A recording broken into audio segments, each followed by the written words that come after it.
करना ये सवाल होने वाला है नहीं। सवाल क्या है? कंपाउंड इंटरेस्ट और सिंपल इंटरेस्ट के बीच 2 साल और 3 सालों के अंतर का अनुपात 9:29 है। तो आपसे पूछा है ब्याज की दर क्या है, पर एनम ब्याज की दर क्या है। ध्यान सुनिएगा, सवाल है 2 साल और 3 साल के बीच कंपाउंड इंटरेस्ट और सिंपल इंटरेस्ट के डिफरेंस का अनुपात 9:29 है। इसका मतलब क्या हुआ? 2 साल के सीआई और 2 साल के एसआई का डिफरेंस।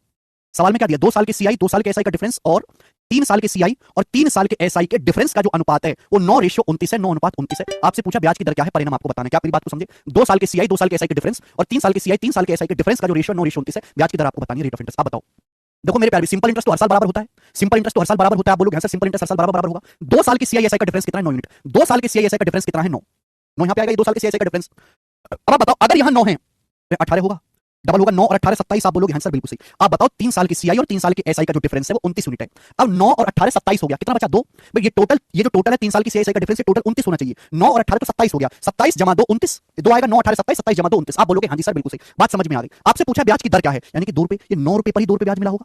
ये ब्याज पर ब्याज है, ये 9 रुपए पर ही ब्याज मिला होगा 2 रुपए, यानी कि 9 रुपए पर ही मेरे दोस्तों आपको 2 रुपए ब्याज मिला है। तो ब्याज की जो दर है वो 2/9 है। 1/9 होता है 11.11%, 2/9 है 22.22%। तो जो ब्याज की दर है वो 22.22% परिणाम, ये सवाल का आंसर है। जब मैं